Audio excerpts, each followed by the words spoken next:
बिस्मिल्लाहिर्रहमानिर्रहीम।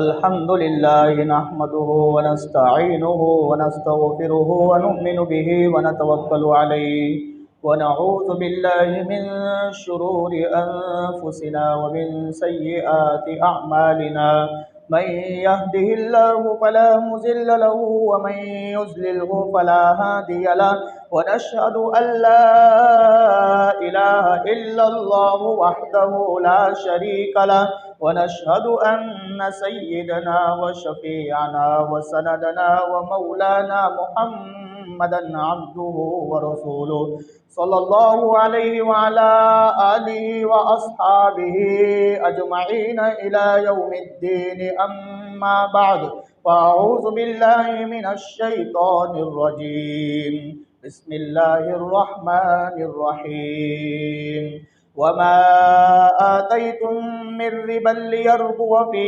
अम्वालिन नासि फला यर्बु इंदल्लाह वमा आतैतुम मिन ज़कातिन तुरीदून वजहल्लाहि फउलाइका हुमुल मुज़इफून। अन इब्न उमर रज़ियल्लाहु तआला अन्हुमा क़ाल नबिय्यु सल्लल्लाहु अलैहि वसल्लम बुनियल इस्लामु अला खम्सिन शहादति अल्ला इलाहा इल्लल्लाह व अन्ना मुहम्मदर रसूलुल्लाह व इक़ामस सलाति व ईताअज़ ज़कात वल हज्ज व सौम रमज़ान।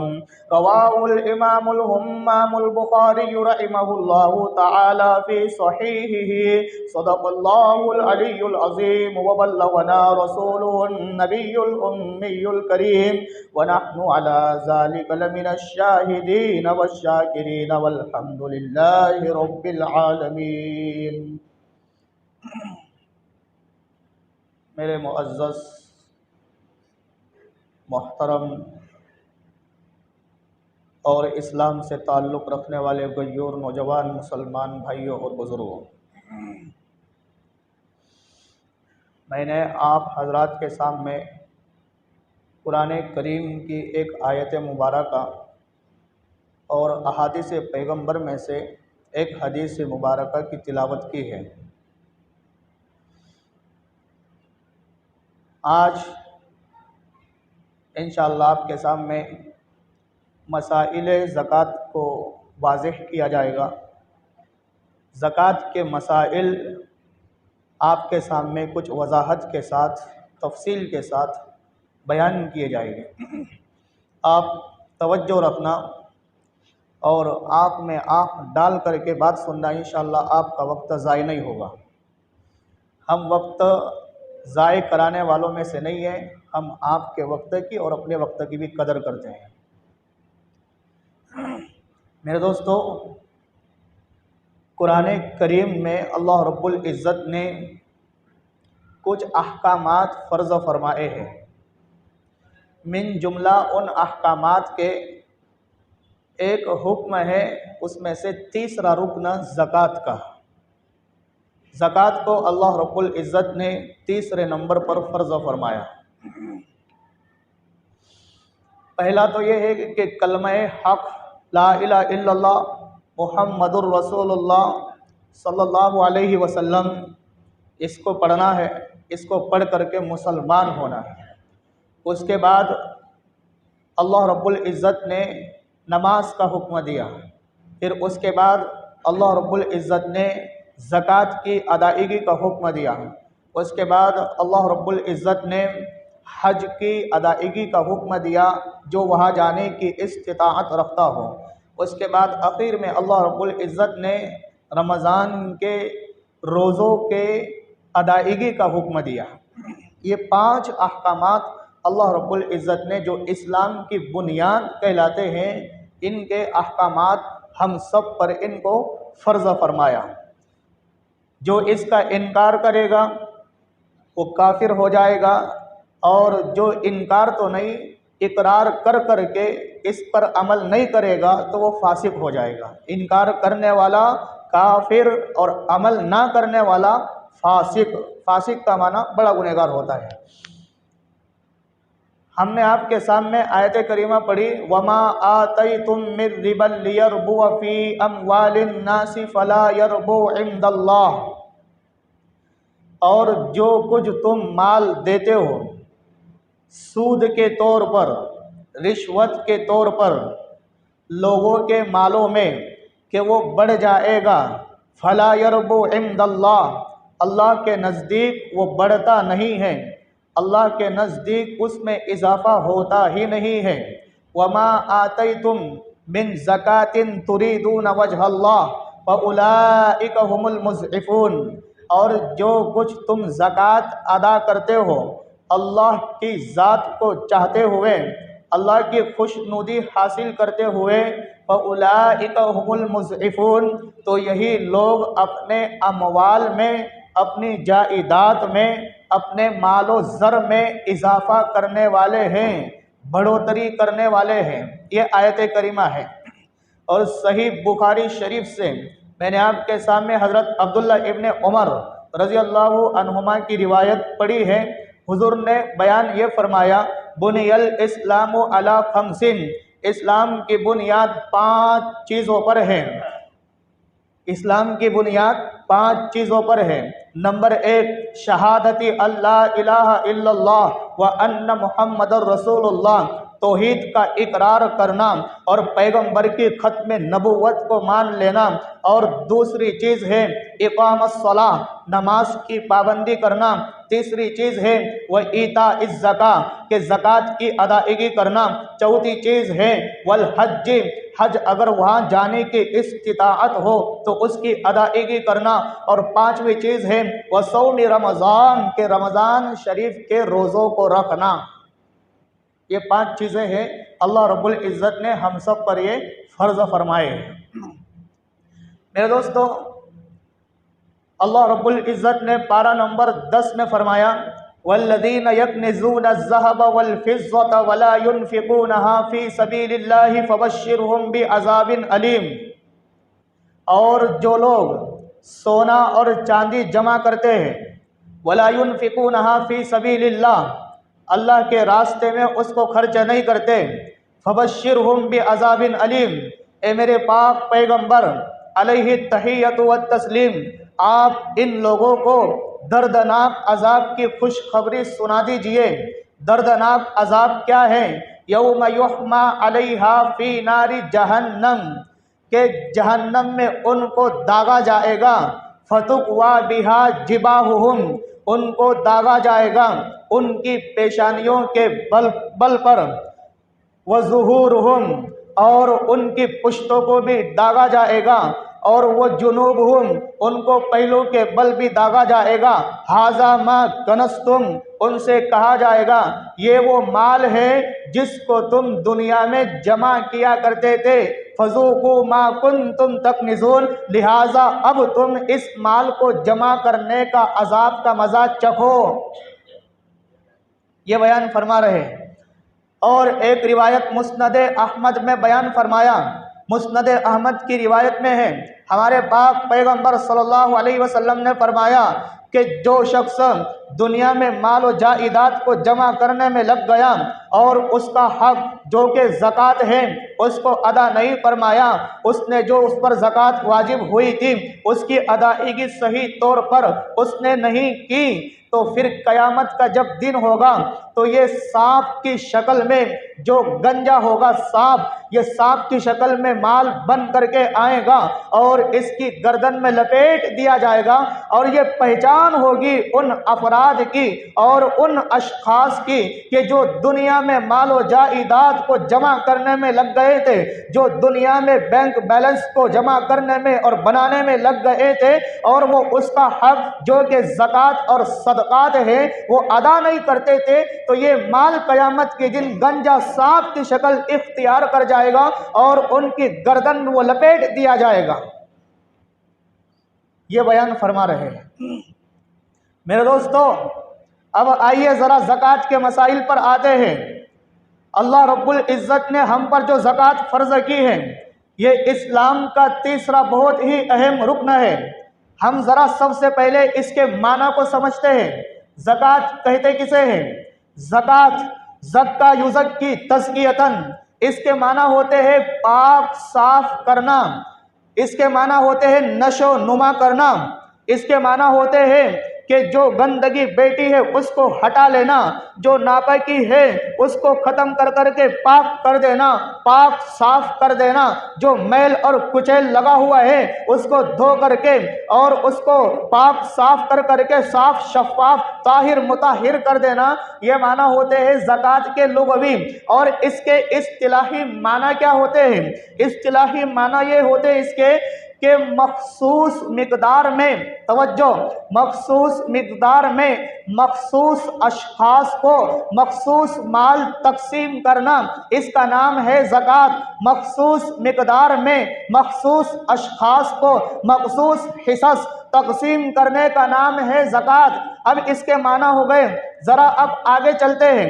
ज़कात एक है, शराइत कुछ है ज़कात देने वाले के लिए, और कुछ शराइत वो है कि जो खुद माल के लिए है, यानी जो ज़कात देने वाला है कुछ शराइत उसके लिए मखसूस है, और कुछ शराइत वो है जो माल के लिए, जो ज़कात की रकम है उसकी अदायगी के लिए मखसूस और ख़ास किए गए। तो जो ज़कात देने वाला है उसके लिए चंद शर्तें हैं, आप मुलाहजा फरमाएं। नंबर 1, ज़कात देने वाला मुसलमान होना चाहिए। काफिर ज़कात नहीं दे सकता। क्यों? इसलिए कि ज़कात इबादत है और काफिर इबादत का अहल ही नहीं है। नंबर 2, कि वो बालिग होना चाहिए, नाबालिग के ऊपर ज़कात फ़र्ज ही नहीं है। नंबर 3, आकिल होना चाहिए, मजनून पागल दीवाने पर ज़कात वाजिब नहीं है। नंबर 4, आज़ाद होना चाहिए, गुलाम पर ज़कात नहीं है। ये हो गई वो शराइत जो ज़कात देने वाले के लिए ज़रूरी। नंबर 1 मुसलमान होना, नंबर 2 बालिग होना, नंबर 3 आकिल होना, नंबर 4 आज़ाद होना।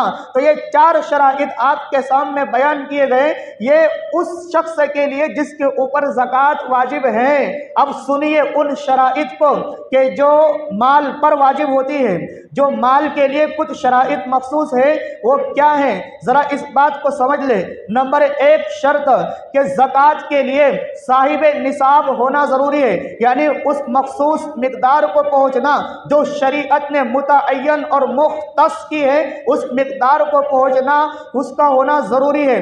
नंबर 2 शर्त यह है कि माल जो है इस पर हौलाने हौल साल का गुजरना भी शर्त है। नंबर 3 शर्त यह है कि वो उस माल पर मुकम्मल कब्जा और मिल्कियत ताम्मा हासिल होना चाहिए। और नंबर 4 शर्त यह है कि वो माल माले नामी होना चाहिए, बढ़ोतरी वाला माल होना चाहिए, और हाजाते असलिया से यानी ज़रूरत से ज़ायद वो माल होना चाहिए। ये शराइत पाई जाएगी तो ज़कात वाजिब होगी। देने वाले में भी शराइत और जो माल ज़कात का दिया जा रहा है उसमें भी ये शराइत पाई जाएगी, तब ज़कात का हुक्म लागू होगा। अब समझिए, ज़कात के अमवाल कितनी किस्म के हैं, यानी जिन अमवाल में, जिन मालों में ज़कात वाजिब है वो कितनी किस्म के माल हैं? वो 4 किस्म के माल हैं। नंबर 1 सोना, नंबर 2 चांदी, नंबर 3 नकदी माल, नंबर 4 माले तिजारत। ये 4 किस्म के अमवाल है जिन पर ज़कात वाजिब होती है। नंबर 1 सोना। सोना कितना होना चाहिए? हदीस पाक में है कि सोना 7.5 तोला होना चाहिए। 7.5 तोला सोने की मिकदार, यानी इस ज़माने के एतबार से इसकी मिकदार 88 ग्राम होती है। 88 ग्राम सोना, 7.5 तोला इसकी मिकदार होती है। जिस शख्स के पास 7.5 तोला सोना हो या उसके बकदर रकम जिसके पास मौजूद हो, वो इस्लाम और शरीयत की नज़र में मालदार कहलाएगा, अमीर कहलाएगा। ऐसे शख्स के ऊपर ज़कात वाजिब होगी देना। अब दूसरा माल सुनिए जो चांदी की मिकदार में है। माल की दूसरी किस्म चांदी है। चांदी की मिकदार 52.5 तोला है। जिस शख्स के पास चांदी 52.5 तोला हो यानी 612 ग्राम जिस शख्स के पास चांदी हो तो वो शरीयत की नज़र और निगाह में मालदार और अमीर कहलाएगा, उस पर भी ज़कात वाजिब होगी।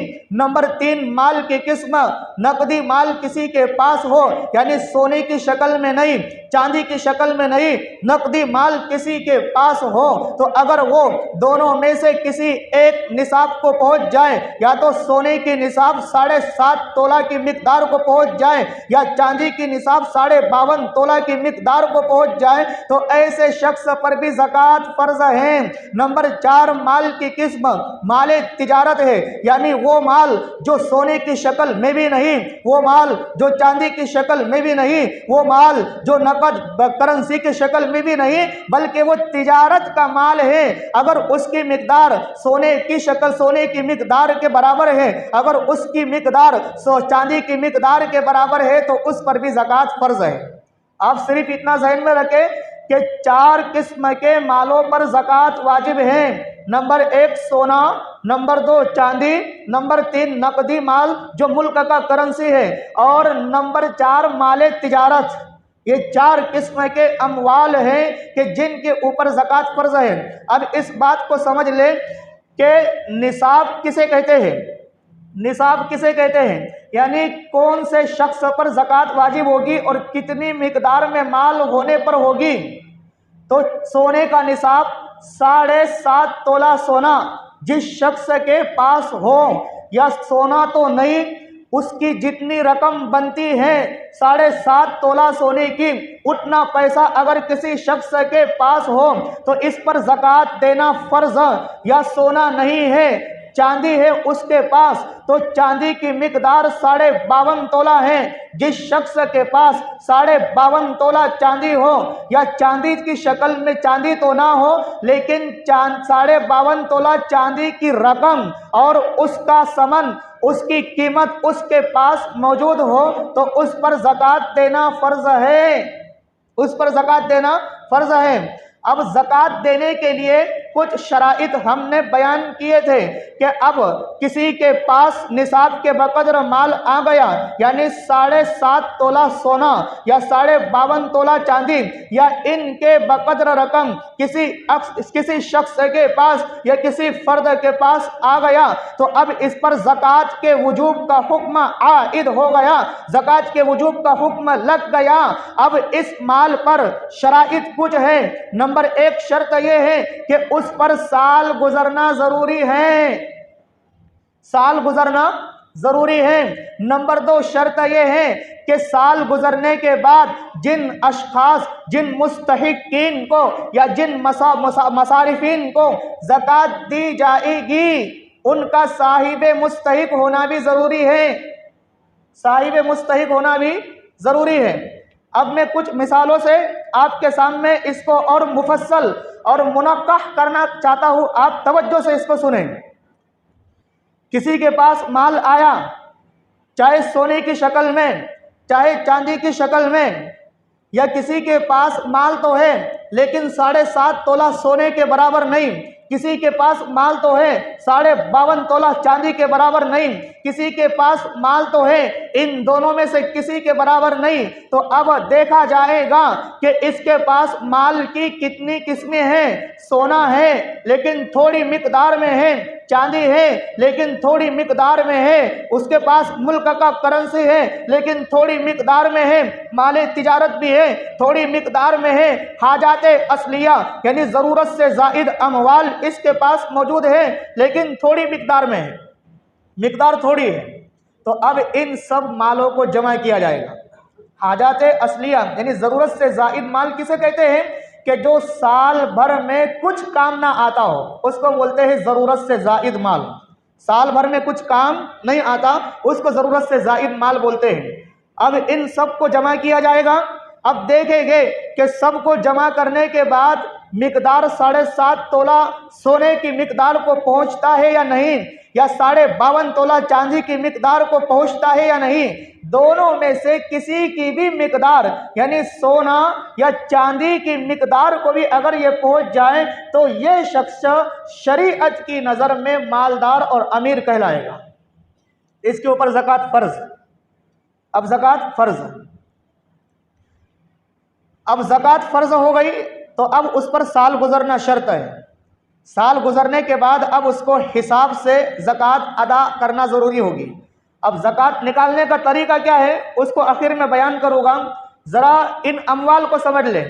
हमने कहा था नकदी माल, नकदी माल यानी मुल्क का करेंसी नोट की शक्ल में या पैसे की शक्ल में। और हमने कहा था चौथे नंबर पर माल तिजारत, तिजारत का जो माल है। तिजारत का माल का मतलब ये है किसी ने कोई प्लॉट लिया, ज़मीन खरीदी तिजारत की नियत से कि इसको आगे फरोख्त करूँगा और इसका नफ़ा कमाऊँगा, तो इस प्लॉट पर ज़कात वाजिब, इस ज़मीन पर ज़कात वाजिब जो तिजारत की नियत से खरीदी गई। या किसी शख्स के पास तिजारत का माल है, वो बिजनेस करता है, तो जिस माल से वो बिजनेस करता है उस माल में या उस माल से हासिल होने वाली जो आमदनी है उसमें उस पर ज़कात वाजिब हो जाएगी अगर वो निसाब को पहुंच जाए। या किसी शख्स ने प्लाट लिया, उसकी नियत तिजारत करने की नहीं है, यानी उस प्लाट को बेचने की नहीं है या उस प्लाट को फरोख्त करने की नहीं है, बल्कि उसकी नियत उसको किराया देने की है। किराए पर प्लाट लिया, उसमें घर तामीर किया हुआ है और उसको उसकी नियत किराए से देने की है, किराए पर देने की है। तो अब जो उससे किराया आएगा, तवज्जो, जो उससे किराया आएगा, जो आमदनी उससे आएगी, तो अब उसको देखा जाएगा कि ये किराया साल भर में आ रहा कितना है।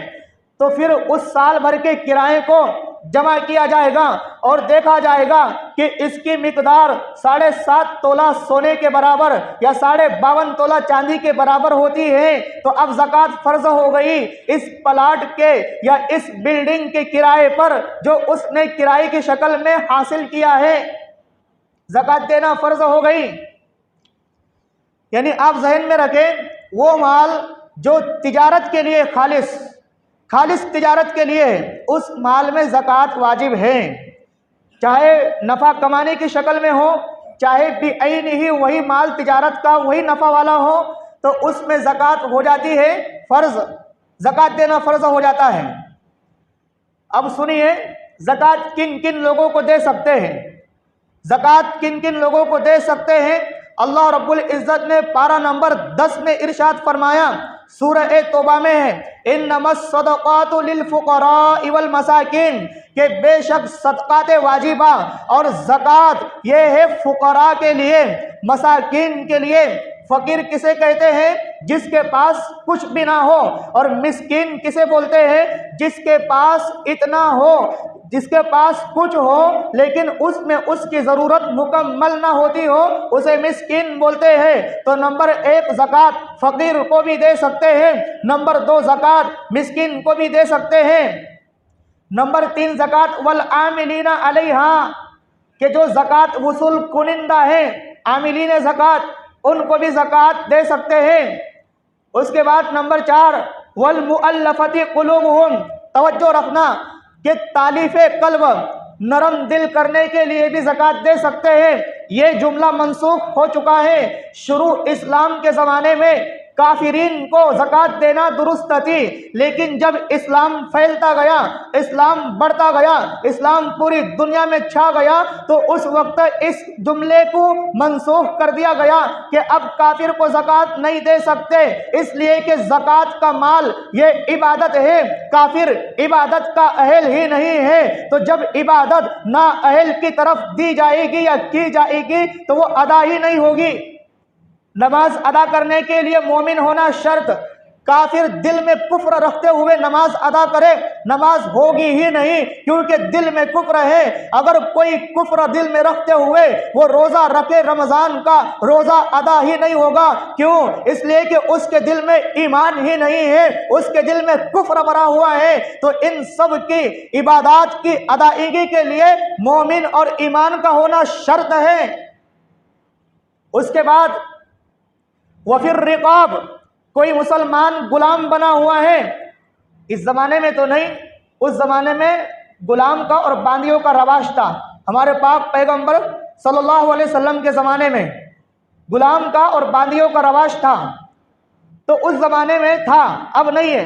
लेकिन कोई गुलाम बना हुआ है तो उसको गुलामी से छुड़ाने के लिए ज़कात का माल दे सकते हैं।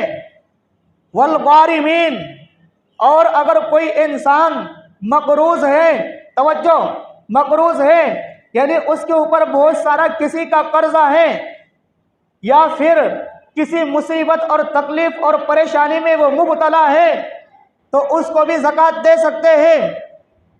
वफ़ी सबीलिल्लाह, नंबर 7, कि अल्लाह के रास्ते में जो जिहाद के लिए निकले, तवज्जो रखना, अल्लाह के रास्ते में जो जिहाद के लिए निकला, उसके पास साजो सामान नहीं है, असलिहा और हथियार नहीं है, तो फिर उसको भी ज़कात दे सकते हैं। उसके बाद वब्निस सबील, के मुसाफिर जब वो सफ़र के लिए निकला, रास्ते में किसी मुसाफिर का माल ख़त्म हो गया और हालांकि उसके पास घर पर माल रखा हुआ है, वो अमीर है, मालदार है, लेकिन वो सफ़र में निकला हुआ है, सफ़र में उसके पास से माल ख़त्म हो गया, तो उस मुसाफिर को भी ज़कात दे सकते हैं, मुसाफिर को भी ज़कात दे सकते हैं।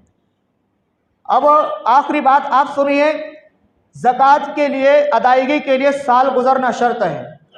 अब हम ये समझते हैं कि ज़कात सिर्फ रमज़ान में देना फ़र्ज़ है, या ज़कात सिर्फ रजब में देना फ़र्ज़ है, या ज़कात सिर्फ शाबान में देना फ़र्ज़ है। हालांकि ये बात और तसव्वुर बिल्कुल गलत है, ये गलत फहमी है। जिस वक्त आप मालदार हुए, जिस वक्त आपके पास 7.5 तोला सोना या 52.5 तोला चांदी या इनकी मिकदार के बकदर माल आ गया, जिस तारीख को, तारीख का एतबार इस्लामी तारीख से होगा, अंग्रेजी तारीख से नहीं, कमरी तारीख से होगा, शमसी तारीख से नहीं, यानी इस्लामी तारीख का एतबार होगा। तो जिस तारीख में मसलन 8 रमज़ानुल मुबारक में आप मालदार हुए, शरीयत की नज़र में 8 रमज़ानुल मुबारक में आप मालदार हुए, तो अब आप साहिब निसाब हो गए। अब आइंदा 8 रमज़ानुल मुबारक जो आएगा, आइंदा साल में अब आपको ज़कात निकालना फ़र्ज़ हो जाएगा, अब ज़कात निकालना फ़र्ज़ हो जाएगा। और अगर कोई वो तारीख आने से पहले अदा कर दे तो एडवांस में, वो भी दुरुस्त है, वो भी दुरुस्त है। और एक बात याद रखें, आपने अगर किसी मालदार को ज़कात दी जो ज़कात का मुस्तहिक नहीं था, तो उसको ज़कात देने से ज़कात अदा नहीं होगी। मुस्तहिक के पास पहुँचाना ज़रूरी है, मुस्तहिक के पास पहुँचाना ज़रूरी है। और ये बात आप ये भी बात याद रखें कि किसी शख्स के पास माल आया 7.5 तोला सोना या 52.5 तोला चांदी की मिकदार के बकदर, और उसके ऊपर कर्जा भी है, तो इस्लाम हुक्म देता है पहले कर्जा अदा करें, पहले कर्जा अदा करें। कर्जा अदा करने के बाद जो माल बचता है देखा जाएगा कि माल बचा कितना। अगर माल बचा हो निसाब के बकदर तो ज़कात वाजिब, अगर माल निसाब के बकदर ना हो तो ज़कात फ़र्ज़ नहीं। या इसी तरीके से किसी शख्स के पास माल आया और जब ज़कात देने की बारी आई, साल पूरा होने से 1 या 2 दिन पहले माल चोरी हो गया या माल हलाक हो गया या बर्बाद हो गया, तो अब ज़कात भी ख़त्म हो गई, ज़कात भी उसके ऊपर नहीं है। मुकम्मल कब्ज़ा या माल वो महफूज रहना चाहिए, जब माल ख़त्म ज़कात भी उसके ऊपर से साक़ित हो गई, ख़त्म हो गई। तो ये तमाम शराइत थी जो आपके सामने बयान की गई। आप सिर्फ ज़हन में इतना रखें कि शमसी तारीख यानी अंग्रेज़ी तारीख का एतबार नहीं है ज़कात की अदायगी में, जो कमरी तारीख है, इस्लामी तारीख, उसका एतबार है। जिस तारीख में आप साहिब निसाब बने हैं तो उस तारीख के आइंदा साल आने पर वही तारीख में आपको ज़कात निकालना फ़र्ज हो जाएगा, वाजिब हो जाएगा। अब ज़कात का माल चाहे एक शख्स को दे, चाहे मुख्तलिफ मुस्तहिकीन को दे, दोनों तरह दे सकते हैं। और एक बात ये भी याद रखें कि ज़कात का माल भी ऐन ही वही देना ज़रूरी है, उसका नफ़ा नहीं दे सकते। यानी ज़कात का माल, ज़कात के माल से कोई चीज़ खरीद करके लाएं, कोई भी सामान नफ़े का, फिर मुस्तहिकीन को दिया जाए, इससे ज़कात नहीं होगी। बल्कि तमलीक रअसुल माल ज़रूरी है, असल माल का मालिक बनाना ज़रूरतमंद को, वो ज़रूरी है, तब ज़कात होगी।